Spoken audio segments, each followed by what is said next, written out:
Hey everyone, this is Lisa from Life in Layouts, and welcome back to the dark side of scrapbooking. This is where Nicole and I are tackling the commonly avoided and not so fun side of memory keeping. Just to give you a small review of the dark side, there are four phases: the hunt and gather, prep and plan, the create, which is the fun part, and the finishing touches, which is what I'm going to be focusing on today. For phase one, that is hunt and gather. This is when you're going to go and hunt your photos. These could be pre-printed photos or digitally stored. Last year, when we started this challenge, I started out with working through the year of 2019. I took a little pause from that when I started the 30 days of sketches, and I haven't decided where I'm going to pick up again with phase one, but I do know that I'm going to continue along with the dark side of scrapbooking. In phase two, this is the print, prep, and plan phases. This is where you're going to take the photos that you gathered from phase one and move into planning that out. So that means figuring out what collections you're going to use, what size photos you're going to have on your layouts. Are you going to use a sketch with it? All the things that you need to do to get ready to make your layout. And then phase three, this is the create part, and we all know that this is the fun part. This is why we get into scrapbooking. This is what we enjoy the most. So this phase is usually a phase that we stay in the longest. And then you have phase four, the final touches, the ones that we neglect, or at least I do. This is the time that we're putting the finishing touches on all of our layouts. We're making sure that they have journaling and dates, and we're trying to get into better habits of completing the boring parts of the creative process. For myself as a content creator, this also means making sure that I have my videos uploaded to YouTube and the layouts posted on galleries. Once we finish the phase four, we hit that repeat button for another round of fun. So let's jump into the phase four of Darkside for this video. All right, guys, I just wanted to show you my room. It is a hot mess. Please do not judge me, but I just finished a mini series where I did 11 layouts for Eli's 11th birthday. They were the layouts that I need to complete it for his Harry Potter album. So I need to take photos of those and do the videos, all that stuff, get them uploaded. That will probably be already uploaded by the time you see this. This is all of the hot mess that took to create those. So I have to clean that up. I got a new camera. This is my old camera. I started my YouTube channel with this camera and I love her, but she's old and she needs to be replaced. So she's going into, I don't even know, like, I want to preserve her. That's my old camera. This is my new camera. Super excited about it. I just purchased it, got it set up. I need to still like figure everything out. I haven't started recording with it yet. I did all of the Harry Potter stuff with my grandma right here. Love her to death. Gotta figure that out, get the table set up, because I don't know if you've ever noticed, but this is like my marker for how far I can be out of the frame. It's just a visual for me because I'm a visual person, and it's on the other side of my map, so it doesn't bother anything, but it's black and I can see it. You guys can probably see it sometime in the videos as well because I try to put it around the edge, but sometimes it doesn't work. That's a hot mess. There's stuff all over the floor. I just need to like put stuff away. And then I also have this. These are all layouts that need stuff. So dark side challenge. I've been neglecting it, and that's what happens when you neglect the dark side. Gotta take care of that. I gotta take care of that layout. Actually, that one's done. It's on my channel, scheduled, but hasn't gone up yet, but probably already up. I love that layout. It's super cute. And I used a ton of my Canva template, so it made it super easy to come together. These are all layouts that need to be put away. So they have been on live on my channel. They have all the journaling, dates, everything. They just need to be put in albums. And then last thing that I gotta get done, again, dark side, I feel like, is Eli's school. This is his 8th grade box, and it needs to go into his albums, which are these 3 here. He officially starts 9th grade this year, so I've got to finish his 8th grade. That's this box. Got to take care of that because we have ninth grade stuff already. And he's like, I don't know where to put it because that's still 8th grade stuff. So I had to put it here. So he knows where it goes. Like, he just cleans out his backpack, he throws it in the container, and then at the end of the year, I deal with all of it. It's all in one place. We don't have to deal with it. So we already have his ninth grade photo. Let me get that down for you guys. I have so many words, but I don't know that I can say them. He didn't smile. He said that that's what he wanted to do. We officially have a ninth grader. He is, whew, teenager, very much so. I need to do a massive deep clean, not just put this stuff away, but I feel like there's so much dirt on my tables because of like paper shavings and things like that from all those layouts that I did. So I want to take everything off my desk, wipe everything down, you know, like a true clean. Get my vacuum in here because there is lots of stuff all over the floor. That's the charger for my iPad, so that'll stay there. It just usually tucks up on the table. Look, I even have stuff down here that I need to put away. That's my donation box. I just donated a bunch of stuff, so it's kind of empty right now. But those things need to be put away. Oh, and this thing has got to get organized.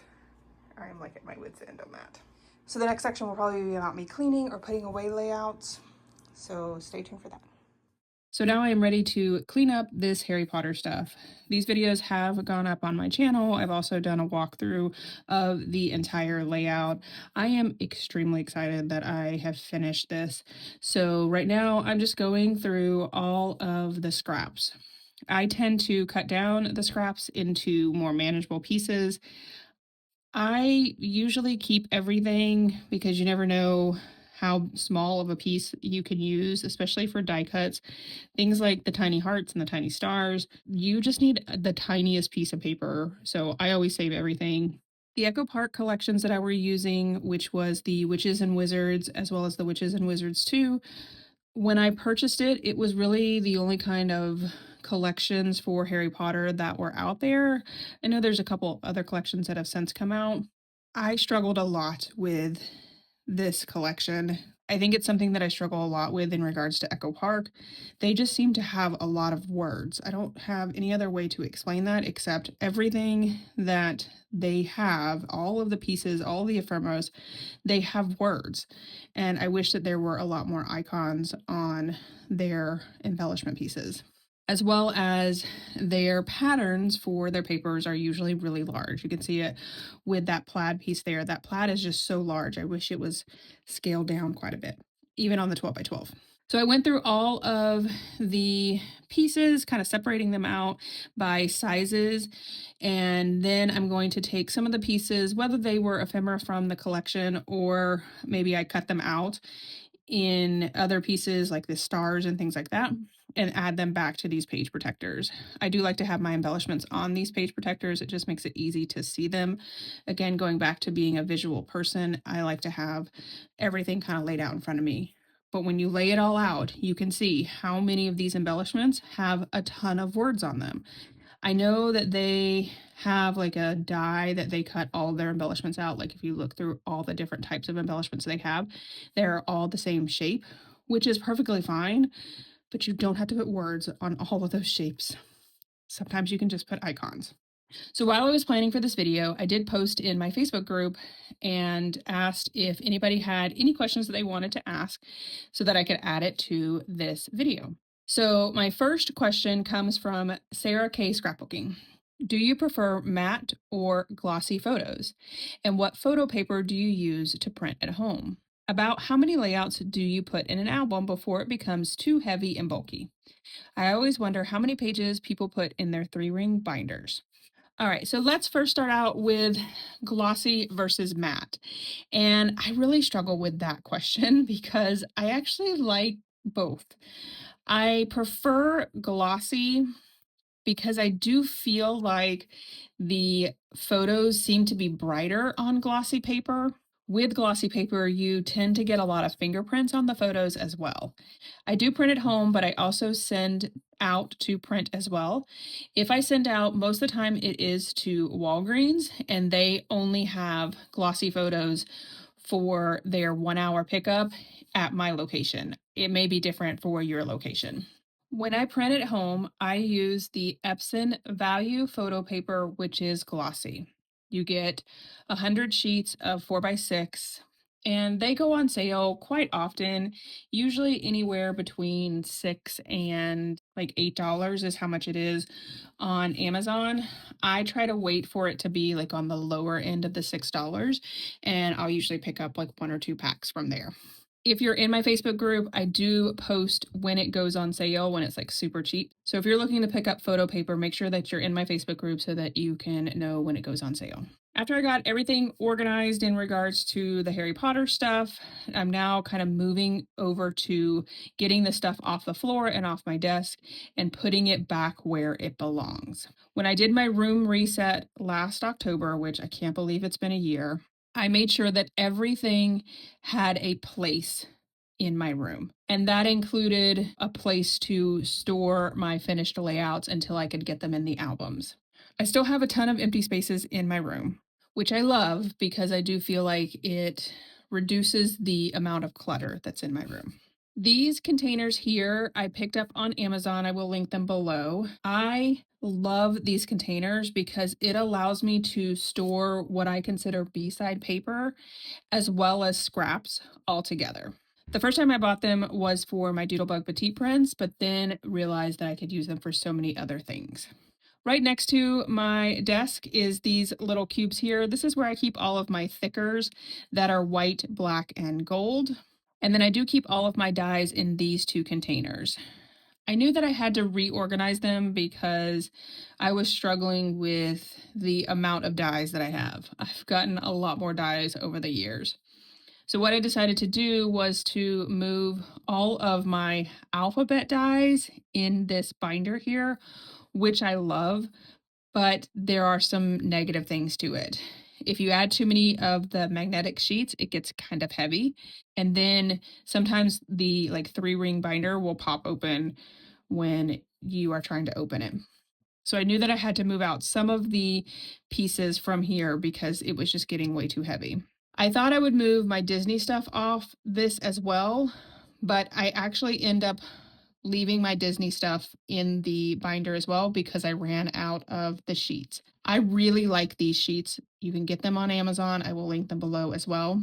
It makes it super easy to thumb through them when I'm trying to find dies to work with.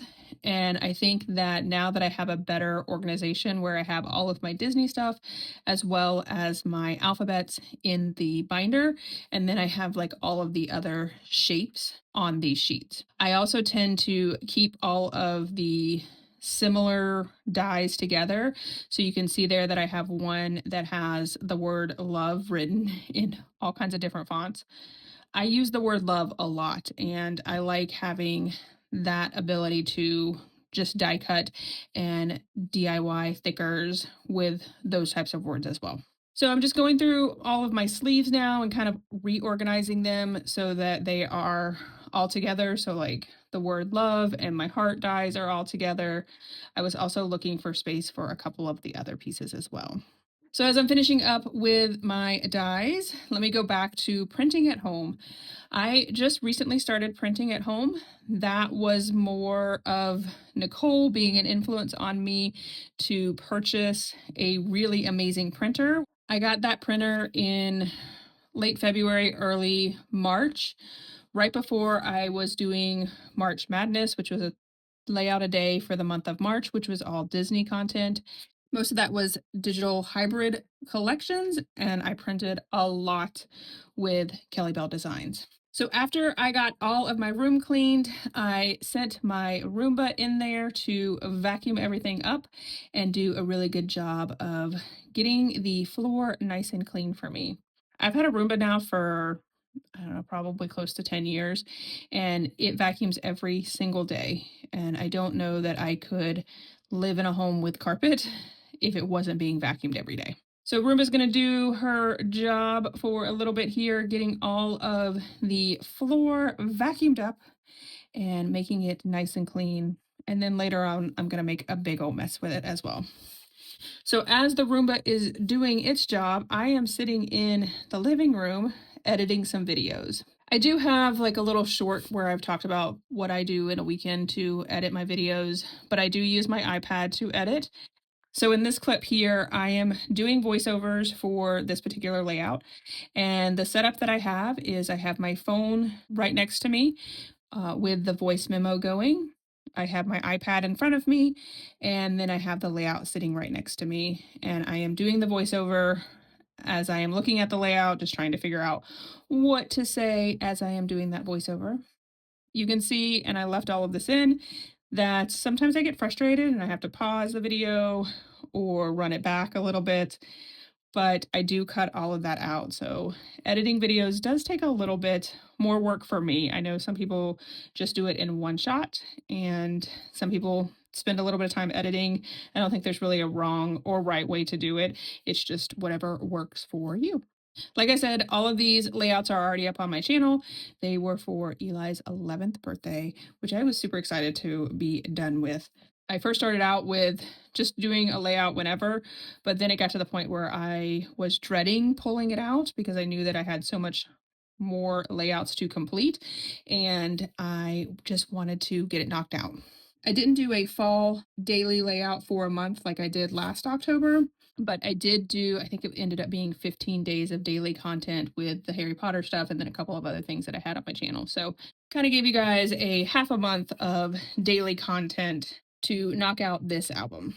So the second part of Sarah K. Scrapbooking's question was, how many layouts do you put in an album before it becomes too heavy or bulky? I always wonder how many layouts you can get in a 3-ring binder. So for me, I tend to do 2 albums per year from January to June and then July to December. I usually get anywhere from about 25 to 30 layouts in an album before I'm considering it to be too bulky. But do remember that I tend to use a lot of layers on my layouts, as well as adding a lot of dimension with the fun foam or the foam adhesive strips. You may be able to get a little bit more in your albums if your layouts are not as thick as mine. But I think that 25 to 30 is kind of a good amount for each album. So the next question that I got was from Valerie, and it says, how long does it take for me to create a layout from the very beginning to finishing it? And so I'm going to walk through that process, and it may be a little bit different than most people, but my process starts with creating information on my spreadsheet. So I have a spreadsheet where I document the event that I'm going to be scrapbooking, as well as the sketch that I'm going to be using and the collection. I do have a tutorial on that, and I'll link it below for you guys. That process usually takes me, like 15 to 20 minutes, depending on how long I'm going to spend actually looking for a sketch. I think that's probably the longest process. I do usually do that in bulk. I attend a monthly crop, and because I don't want to bring my camera and my film setup and all of that stuff, I will just plan out layouts. I will spend the entire day just planning layouts, and I will usually get anywhere from 15 to 20 layouts planned during that time. And then once I get them all planned out, I send them over to Walgreens to get them printed. And I do print at home, but I also print at Walgreens. And when I'm doing those bulk planning, I will send it out to Walgreens because most of the time I end up with anywhere from 50 to 75 photos that I need to print. This is also a time when I am making my photos smaller, whether I'm using the Project Life app or Canva templates that I've created. All of those things are done when I'm planning it out. So this wasn't a question in my group, but I do often get asked about my color boxes, and these are 4x6 photo boxes that I pick up at Hobby Lobby. For some of them, I do have the actual color of the box is the color of the enamel dots that are inside of it, but some of them I have shapes on the outside. So the black boxes that I was showing you, I don't have a black box, I just have clear boxes. And then on the outside of it, I put an enamel dot, which is the circle. So that lets me know that there are circle enamel dots in that box. And then for the ones that have the different shapes like florals or hearts, stars, things like that, I'll add one of those shapes to the outside of the box, indicating to me that that box has black enamel shapes that are not dots. I hope that makes sense. I keep them on a wire shelf right next to me. I got that from Walmart in the kitchen section, and I just stack them up over on the right so they are off to the side. I do have other stuff that fits underneath that. This is basically my desk setup and the things that I have in front of me all the time. These little pink containers, I got these from the Dollar Tree during the springtime. They have them quite often, and usually based on the season is the colors that you're going to get. So like in the spring, you're going to get pink and purple and teals. In the fall time, you're going to get like the oranges, browns, the dark navy blues, things like that. So I have 3 of them. One of them has my fun foam. So I have like the big sheets, but also like the smaller tiny pieces.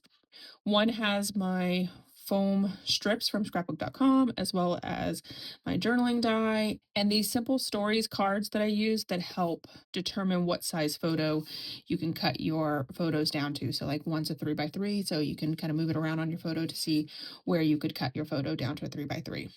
I also have all of my washi tape in one of these containers. I did decide to separate them. Some of the washi tape I want to save because I might use them on my layouts. Most of those are the simple story washi tape. And then I also have a ton of like cheaper washi tape. I decided to put that in a different container. That way I can use those on the backs of my layouts when I gut my layouts. So keeping them separate. I am also cleaning everything because, like I said earlier, I felt like there was just a lot of dust on my table and it was time.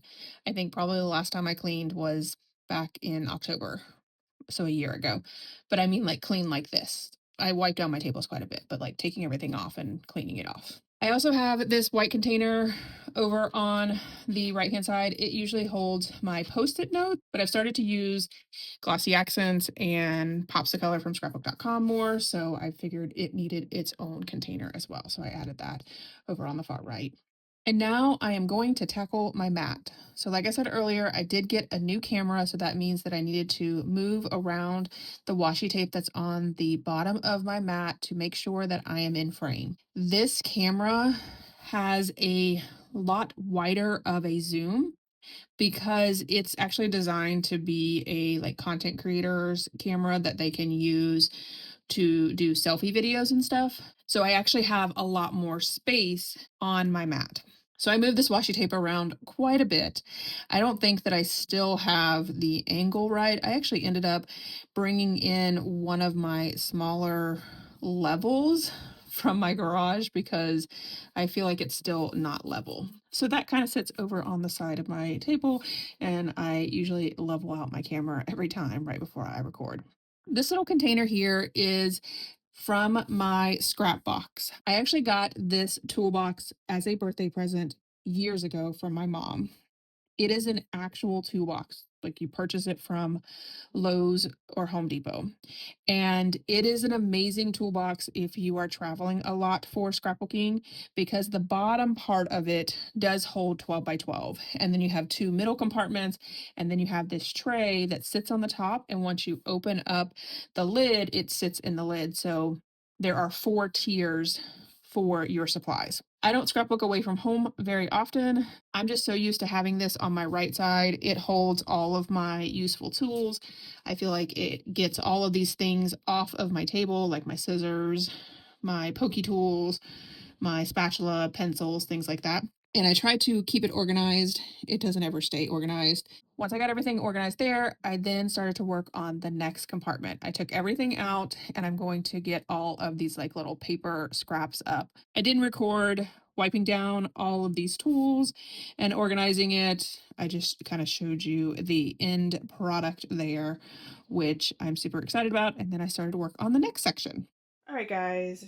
So the desk is finally clean. Super excited about this. I got it all reorganized. It really was pretty much organized. I just had to take everything off and wipe it down. But I was able to move my washi tape so that I am in frame now. I had to figure that out. And then my box is now clean. This is all organized. You saw me do that because I could do it on the table. Unfortunately, I couldn't do this one because I can't move my box. And I do keep my trimmers just laying right here. And underneath it are things that I don't use on a regular basis. So my date stamps, I mean, I do use those, but usually my trimmers are out. Got some extra adhesive there. I don't keep a lot in this area because it is close to the window, so I don't want it to have heat issues. Got my corner rounders, another corner rounder, and both those boxes over there are empty. This used to be what I take to crops. I don't really crop away from home now. If I do, I am planning layouts, not really cropping. But super excited that this is organized. I do have to run Roomba in here again because now the floor is dirty from all the stuff that was here. This isn't stuff that is normally on my floor. My Big Shot, I have a stand for my phone when I do my voiceovers, and then the counter clean to clean things off. All right, on to the next project. All right, guys, so we are about to get into some real dark side stuff. These layouts have been hanging out in my room because they needed something. I want to say that this layout is probably almost a year old, and the only reason that it's still hanging around is because it didn't have a date. Most of the time, I do use my roller date stamp, but during the National Scrapbook Day sale, L Studio had a bunch of their products on sale, and I picked up 2 sets of stamps from them, and I am loving them. This one here is probably one of my favorites because it draws a little circle and then it puts the month and the year. So the month's at the top and then the year's at the bottom. For this particular layout, I really struggled as to what date to put on it, but I ultimately just decided to go with the date that I created the layout because this information, the journaling and the photos and the shows that I watch and things like that were at that time. So I decided to put just March of 2025 on 2 of those tags.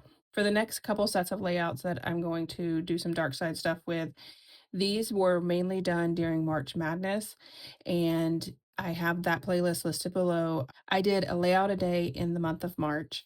So what that means is some of the extra stuff wasn't able to be done at that time because I was just trying to get the content out. Besides the date, I'm also going to be adding some liquid glass, which was made by Close to My Heart, but it's the same thing as Glossy Accent that you can pick up at scrapbook.com. I really love using the bottle caps with Kelly Bell Designs digital collections because I can cut out the images in a 1-inch circle. They fit perfectly inside of these bottle caps. I do pick them up on Amazon and I will link them below for you guys. And then I love putting the glossy accent inside the bottle cap because it just gives it an extra dimension to the digital collections. When you are using digital collections, sometimes they can feel a little bit flat. I counteract that with the stitching as well as using the foam adhesive or foam strips. And then also by using the bottle caps and the glossy accents, it really does play into helping the embellishments stand out a little bit more. For this layout of Flower and Garden, I decided to just put the year and I went ahead and put it on the Mickey head. This is the topiaries for Flower and Garden of that year, so I didn't feel like it needed a date. All of these layouts have process videos, so if you are a new subscriber, you can check out my channel for all of the details. This is another layout that I decided to just put the year. These photos are from Easter and I didn't feel like I needed to have the actual date. This is another layout that's been in my room for quite a while, and I don't even know why. It's the first day that he got his braces, and I just added the date with a roller date stamp. This one here has all the details on it, so I don't even know why it was in here. It should have been put away. I'm going to continue to do the dark side of scrapbooking with all of these layouts. And let me get back to my questions. Before I was talking about how long it takes me to complete a layout from start to finish. I spend about 15 minutes planning out my layouts if it's just a regular layout. That means picking out a sketch, sizing down my photos, whether I'm using Project Life or my Canva templates, pairing it with a collection, and then putting all of that information on my spreadsheet. Now, if it is a digital collection that I am using to hybrid scrapbook with, mainly Kelly Bell Designs is what I use those for. That planning process does take a lot more time because I do have to plan it out in the Silhouette software so that I make sure that I print my paper as well as the embellishments the right size. because you guys know if you've been following along with my channel, my very first hybrid layout, my log flume for Splash Mountain was huge. So I do plan out all my layouts in Silhouette. I do have a tutorial for that and I'll link it below for you guys. Planning out my hybrid layouts do take a little bit longer, usually about an hour, because I do have to have the offsets and get all the papers lined up and get everything printed. So it does take a little bit longer. All right, so I have finished up the Darkside stuff and I'm going to start to sort out my layouts. And this is going to take me quite a bit. Going back to planning out my layouts, once I have planned everything out, so I'm looking about 15 minutes for planning out a traditional layout and about an hour to plan out a hybrid layout. When I get into my room, that time frame does switch because when I'm working with a traditional layout, those layouts do take me a little bit longer, especially if I am working with collections that have a lot of embellishments, because I tend to spend a lot of time looking through everything and having hard time figuring out which embellishments that I want to use. Whereas when I get into my scrapbook room with my hybrid layouts, they tend to go a little bit quicker because I've already pre-planned everything. So there are times when those layouts come together within like 30 minutes. My traditional layouts, I usually spend anywhere from an hour to 2 hours, depending on how much stitching I'm putting on the layout, as well as how much indecisiveness I am having with that particular layout. And then also, if you're going to count the times that Eli comes into my room to ask me a question or to interrupt my scrapbooking time, that becomes a little bit longer. I do scrapbook on most evenings after work. So I work from home, and normally when I get off work or I clock out of my full-time job, I will cook dinner, spend some time with Eli, and then usually by 7 o'clock, I am in my scrapbook room, and I'm usually in my room until 9 or 10 o'clock. And then after that, I'm usually watching TV or just kind of hanging out. But I do spend a majority of my evenings in my scrapbook room. And then if you're going to go with the time that it takes to edit and upload a video, that's probably another hour to 2 hours, depending on how much editing I have to do and the voiceovers and how long the videos are. So to give you an average of how long it takes me to complete a layout, I would say anywhere from 3 to 4 hours. Now, if I have a ton of stitching on it, that does bump it up. And I don't necessarily consider the stitching time as part of the creating time because usually I'm stitching while I'm watching TV or doing something else. And it's just a way for my mind to concentrate on what I'm doing because I do have ADHD. Being able to sit and watch TV is something very hard for me to do. So if I'm stitching while I am watching TV, I do feel like I'm being productive. And that helps with me being able to just sit down and relax a little bit. Now, I do want to point out that I did have to zoom in quite a bit. This was the first time that I had filmed this type of process with the new camera, and I did a bunch of tests, but I still messed up in regards to the lighting. So what I had to do was zoom in quite a bit because what was happening was either the table was really dark or I was really washed out. So by zooming in just to the table, I was able to brighten the table, and I am really washed out in the video. But I did feel like the table was more important than myself in this process. Now, I have talked about it in other videos as well, but what I like to do is I will start by sorting out my layouts by year. Once I have them all separated by year, I will then take that one stack and grab the album that coordinates with that year. I will then organize the layouts by date and add them to the album. So I do not scrapbook in chronological order, but I do store my layouts in chronological order. Most of the time, I have 2 albums per year. I did want to point out here how big this layout is. I have way too many layouts in this album. I had the goal of scrapbooking more Disney in 2025, and I definitely achieved that. I started out with 3 albums, and I have way more than that now. When I was putting these layouts away, a majority of them are Disney because when I was working through them, I realized that I had a huge stack that still didn't have things completed. So ultimately, I ended up putting the layouts away that I just showed you where I had gone through and put added dates to it. And then, of course, I've been doing a ton of layouts with Kelly Bell Designs, and I am loving being on their creative team because it has allowed me to get a ton of Disney layouts completed this year. All right, so now I'm going to move into the Harry Potter album, and I have my phone with me because I am looking at my Google Photos and I'm trying to put the layouts in order as best as possible from the day. I did have several single page layouts, so there were some that I had to kind of break up. I explain all of that in the album walkthrough, and I will link that below for you guys. I also used a ton of flip flaps on this album. I love using flip flaps because I feel like it gives me the opportunity to add additional photos. You can purchase them at Creative Memories if you have a Creative Memories consultant, but scrapbook.com also sells them under the Simple Stories brand. I've used both of them and I don't really see a difference between either one of them. Now, I was super excited to get this album completed for Eli, and I really thought that it was going to be something that he was going to cherish and love and want to look through and just be super excited about that. But that is not the case. Because he sees this on a regular basis, he sees me creating content, he sees me creating these layouts.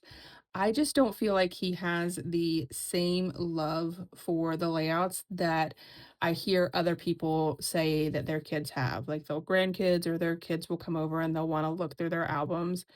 Eli does it every once in a while, but most of the time he's like, yeah, I have no interest in that, even if their layout's about himself. He now has a girlfriend, and that has changed a little bit because he'll want to show her the albums and stuff. But ultimately, he does not care at all about my layouts or the albums that I create. So I got a lot of comments on the album share about how lucky Eli is and the hope that he treasures the album that I created for him. And as I was recording this, you might have noticed that Eli walked behind me. He is actually sitting just off to the left of the camera. He is talking to me about just random stuff about his day, what his goals are. Sometimes he just comes in and he just needs to get stuff off of his chest, and he is just talking to me quite a bit about that. And at this point, I am finished with my album and I want to share a little bit of our conversation. I can already go to the World Cup. Yeah. Yeah, cause I can get nosebleed seats, but I don't really want one of those. I want like a good job. I want like a. That's all I get. 3 years of work, and that's all I get is just good job and keep going with your sentence. What do you want? It's your 11th birthday album. Woohoo! Woohoo! You what? You want to go? Are you gonna go watch the World Cup with us? I don't know. Alright guys, so I was able to get Eli's album completely done. Super excited about that. The amount of layouts that do not have dates. So disappointed in myself. So I am going to take a break from putting the other layouts away and date these. I also need to run to Hobby Lobby to pick up another Disney album, which is just a little bit overwhelming. So right now I'm sitting at 6 albums. I've got 4 here and these 2, and I need to pick up a red one. My first red album broke, and so I was like, I'm just going to use the red album that I bought because I did have an extra red and black album because I was prepared, and I used my first album because it was way too full. So now I need to just go pick up another one, and I will probably end up picking up 2 more red ones and another black one, so then I'll have an additional 4 sets of blank albums, but not really because I'm going to need 2 sets because that black one is way too full, the red one is way too full. So I'll probably split those up into a set of black and red, and then I'll have another set of black and red for when I continue to create layouts. Which also means that I have to clear out this cube here, because that's my plan, is to have all my Disney albums here. So yeah, that's where I'm at right now. So I'm back in my scrapbook room and I am going through my Disney albums. Like I said, I have albums that are way too full and I need to separate them. I did go to Hobby Lobby. I picked up an additional black album and 2 additional red albums, and I am just working through trying to figure out where these layouts go. All of these layouts are dated, but I do have multiple years in the same album because when I started back in January of 2025 with the goal of just creating more Disney layouts, I was jumping all over the place. And so I just wanted to get them in the album. But now I needed to separate them out because I definitely cannot have multiple years in one album. I actually think I'm going to end up with 2 albums per year, just like I do for my family albums, because I have that many layouts created and I haven't even scratched the surface with the amount of layouts that I can complete. We go to Disney at least twice a month, if not more, especially during the festivals. We're there a lot more. If there's special events, we're there. So I have a lot of layouts to complete. So right now I am moving the layouts over and I feel like I still have too many layouts in these albums. I'm actually going to end up heading back to Hobby Lobby because I think I'm going to need 4 additional albums. I absolutely need 2 additional ones, but I might as well go ahead and get them while they're on sale and have them ready because I don't see myself stopping with my Disney layouts anytime soon. Another question that I am asked in regards to storing my layouts, I put them in the album and I do skip page protectors if I know that there's going to be layouts between them. So when I'm flipping through my album, you may see some blank pages. I know that they're there, and the reason I do that is because it makes it easier to just put another page protector in there as opposed to taking layouts in and out of the page protectors. All right, so as I'm working through that, let's jump back into a question from my group. Cindy in my group asked, what are the 5 crafty tools that you cannot live without?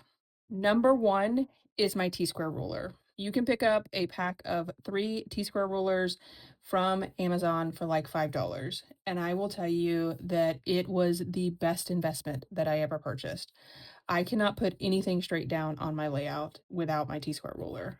If you asked me to complete a layout without a T-square ruler, I would struggle so much. My second crafty tool that I cannot live without is the Silhouette as well as the Silhouette software. I have fallen in love with hybrid scrapbooking and the ability to create hybrid layouts that are specific to a theme. If you guys have been following my channel, you know that I love themed layouts. I love to be able to put cotton candy embellishments on a layout that has to do with cotton candy. So when I started working with Kelly Bell and her digital collections, the floodgates just opened in regards to the ability to create hybrid layouts and the ability to create themed specific layouts. What I love so much about Kelly Bell is that she has collections for almost every ride, every attraction, everything that you could think about at Disney. And being a pass holder, I have a very different experience than somebody who vacations at Disney. And so Kelly Bell is just an amazing company, and I wouldn't be able to use her products without my Silhouette. So that is definitely number 2 on my list with favorite products. My ATG is another favorite product. I know that it's just an adhesive gun, but I've had that thing for over 15 years. The adhesive is super cheap when it comes to the amount of rolls that you get. I do purchase it by the case, which is a lot, and I know that not everyone can do that, but that is 144 rolls, and that brings my total down to $1.25 a roll. The amount of scrapbooking that I do, I don't think that I could economically scrapbook without my ATG. So that's number 3 is my ATG. Number 4 is going to be my color boxes that hold all of my enamel dots. I just feel like the enamel dots and the tiny embellishments that add to your layouts, whether you're doing just a couple of clusters or things like this type of layout here where I'm doing smaller little scenes in either circles or squares. Enamel dots is something that I feel like should be on every layout. So that's definitely going to be number 4 for me. Oh man, I do not know what number 5 would be. I think I'm going to have to go with my stitching tools. I know that this is multiple tools, but my poker tool, my thread, my needle, all of that I feel like is a crafty tool because I love the way that stitching looks on layouts. It gives it so much texture. It just elevates your layouts so much. It does take a long time to add the stitching, but it is absolutely worth it. So that was a great question, and it really made me think a little bit outside the box as to what 5 things I cannot live without. As you can see, I have so many layouts that needed dates, and I was super excited to be using my new stamps from L Studio that I picked up on National Scrapbook Day. I think having a variety of date stamps is really fun for your layouts because, yes, I can do everything with a roller date stamp and I can add that anywhere, but having the different look of whether it's the font or the shape of the date, it just gives it a little bit extra to have different ways to have the date on your layout. All right, so on to my next question. Lorraine over my Facebook group asked, how do you pre-plan your layouts from start to finish? And I have done a tutorial video on this before, but I did want to leave this in here. One, I'll link the video below if you want to see like the full process. The spreadsheet that I use to pre-plan my layouts is a game changer. Abby, one of my local friends, is the one who introduced me to the spreadsheet. She has been using the spreadsheet for years. She's the one that actually created it. And when she shared the link with me, it was just eye-opening as to how I can plan out my layouts and make sure that I have not only the layouts planned, but also a way to document all of the layouts that I have already done so that I don't redo layouts. I did change the spreadsheet up just a little bit in regards to how I use it as opposed to how Abby use it, but I think that's one of the great things about the spreadsheet because you can take it as a base and you can use it just as it is, or you can add columns or remove columns or make it your own however you need to do. Now, for this layout, which is one of my favorite layouts, I put the wrong date. I have 2 roller date stamps because one of my roller date stamps ends in 2021. So I had to buy a new one starting with 2022 and it goes all the way to 2032. So I'm good for a little while. I had changed the date on the roller date stamp, set it down to get it my layout ready, and picked up the wrong roller date stamp, the one that had the wrong year on it. It wasn't even the right month, day, or year. The entire thing was wrong. So I did end up adding a flower to cover up that date, and I added the dates to another part of the layout. So just remember, again, no mistakes in scrapbooking, just ways to embellish more. So adding an additional flower to that layout never hurts.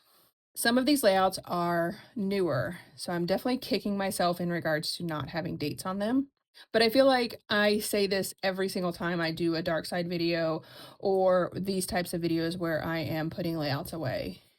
I tell myself I'm not going to be in this situation again. I'm not going to do this. And yet, every single time I'm here dating layouts. But I am finally done with that. I'm going to pack up all of my inks and get back into the living room. So round 2 of putting the layouts away, and I have figured out the lighting. I think the biggest thing was that I had the curtains in the back open and you can see how much brighter it is outside. And so I did have to close those to kind of help with the lighting, but definitely a lot better lighting this second time around. So like I said, I do lay them all out. They are now all sorted by the year, and I'm just dumping them in the pile for the year. It doesn't matter what order they're in because once I get them all separated by the year, I will stack them up and then I will start to put them in the album. And from there, I'm going to start putting them in chronological order. I purchased my page protectors from Hobby Lobby. My albums and my page protectors both come from Hobby Lobby. I wait until they have a 40% off sale, which is every couple of weeks, and I make sure that I'm picking them up at that time. Every time I go into Hobby Lobby, I'm picking up page protectors because one, they don't carry more than like 1 or 2 boxes at a time. And so I want to make sure that I always have enough. I think I actually have probably 3 boxes right now, and the boxes are 50 page protectors. So have enough to add 150 layouts to my albums, which seems like a lot, but I also create a lot of layouts. I do store my albums right below my TV in a calyx cube that I got from IKEA, but that does not store all of my albums. In my scrapbook room, I also have albums there. One of the things that I am looking forward to when we move, which will be sometime in the spring of 2026 is having one place for all of my albums. So they're not separated, with some of them being in my living room, some of them being in my scrapbook room, and then some of them being in our entryway. All right, so let's take another question. Over in my Facebook group, Anne asked, do you ever find yourself avoiding specific sets of photos, and how do you overcome that? There are definitely photos that I avoid, hard times in my life, relationships that no longer exist. Those are definitely things that I struggle with. What I usually do is create a series on my channel. When I create those series, what I'm really doing is I am spending a certain amount of time in that event or time in my life. So the three series that really stick out to me are my Hawaii series, my Washington, D.C. series, and my Snow What Snow series. All three of those were relationships that are no longer in my life. So after they were done, it was really hard for me to work through those layouts. But I set a goal in my mind that I was going to spend this amount of time on getting these memories documented, because those relationships are no longer a part of my life, but that doesn't mean that they weren't a part of my life at that time. So my thought process is that if I spend this set amount of time knocking out these layouts, they are not my favorite layouts. They are not very detailed oriented layouts. A lot of them are very simple layouts. They don't have all the extras like the stitching and things like that. It was more about getting the photos documented. And then once they were documented, I felt like they were no longer on my mind. They were no longer on my plate. If I ever get to a point where I am okay with going back and looking at those albums or those layouts, they are there for me. And those memories are preserved. To answer Anne's question, while yes, I do create series for them, it's more about sitting in it for that amount of time and then knowing that once it's done, and I don't have to stress about it anymore. Nicole and I talk a lot about that on our podcast in regards to when things are in the front of my mind, they sit there until I do something about it. Whereas Nicole was able to kind of put it in the back of her mind and she may forget about it at some point. We're very different like that. And once I get something in my mind that it's going to be done and over with, I can't rest until it is. So I don't know if that's a good thing or a bad thing, but hopefully you can take some inspiration from that. Nicole and I also have an episode coming up on our podcast where we talk through documenting some of those difficult times. So I don't want to give all the information away here because I definitely want you to check out that podcast as well. And speaking of that, if you guys are not listening to our podcast, we would love to have you join us. The podcast is on both of our channels, so you can find it on my channel as well as Nicole's channel. But you can also listen to the podcast on Apple Podcasts as well as Spotify and most of the other places that you find your podcast. If you're wanting to support myself or Nicole, if you can listen to the podcast on YouTube, that is the only way that we are receiving any type of ad revenues. Because both of us have our established channels, we are able to receive very little ad revenue from that. We have to build up our podcast channel, which could take some time. But however you prefer to listen to it, whether it is on YouTube or when you're in the car, when you're out doing errands, whatever the situation may be, if you want to check out just two scrapbooking friends chatting about scrapbooking stuff. We think it's very funny, and we are hoping that you guys do as well. All right, so we have one more question, and that is from Valerie, and she asked, how do I incorporate memorabilia into my layout? And I have done that on multiple occasions. I have a Disney walkthrough of my Disney album before I started creating my channel. I obviously created a lot of Disney layouts. They were pocket pages. I do have my buttons as well as some Disney memorabilia in that album, and I think that I showcase that very well. I do have some flip flaps that are like 6x12. I really like that size for larger memorabilia. On my Harry Potter walkthrough album, I showcase how I added his letter that I mailed to him about telling him that we were going to Universal. I just added a piece of cardstock to the back of the layout.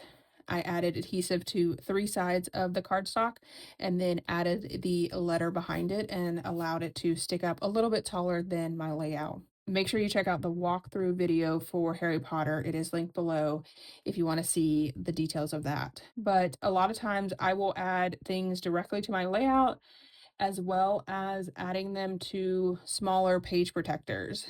My mom's birthday layout, when we went to Chef Mickey's, we got a card that had all of the characters' signatures on it, and I just added it right to the center of the layout with a 5x7 page protector. So if you ever got into pocket scrapbooking, like the 6x8 size, and you have some of those page protectors, those things are amazing for memorabilia because you might not be able to add them directly to your layout, but you can add them in between your layouts in your albums. So don't feel like you are constrained to the size of your layout. There are ways to think outside the box. I do keep all of my memorabilia in a box in my scrapbook room so that I remember to pull it out and add it to the layout when I'm working on my layouts. This video ended up being a lot longer than I thought it was going to be. I can't believe it is almost an hour long. It is just crazy how much I neglected the dark side. Nicole is also putting up a dark side video. I think hers isn't as long as mine, but it is pretty long as well. I feel like these types of videos are great to put on when you don't necessarily have to watch the video because really all I'm doing is repetitiveness of adding layouts to albums. But I did just kind of give you guys a bunch of information about what's going on with my channel. Make sure you check out Nicole's Dark Side video. It is linked below, and I can't wait to see all of the things that she has neglected as well. If you guys haven't checked out my Facebook group, I do post a lot of behind the scenes stuff over in my Facebook group, as well as any of the sales that I find for items that I use on a regular basis that you may be interested in using as well. My Facebook group is linked below if you would like to check it out. And if you have made it this far in the video, I would love for you guys to interact with this video. I know sometimes the algorithm likes to not put forth the videos, especially if you're not interacting with them. So if you guys could give me a thumbs up and maybe post in the comments an emoji of your favorite animal. I would love to see my comment section full of animal emojis. All right, guys, I hope you enjoyed this video of the dark side of scrapbooking, and hopefully it encouraged you to not let your dark side of scrapbooking get as bad as mine. So make sure you are dating your layouts, adding your journaling, and getting them into your albums. All right, if you enjoyed this video, if you wouldn't mind giving me a thumbs up, I would really appreciate it. If you haven't done so already and you want to see more double page layout inspiration, make sure you hit that subscribe button. Thanks everyone for watching, and I hope that you have a scrappy day.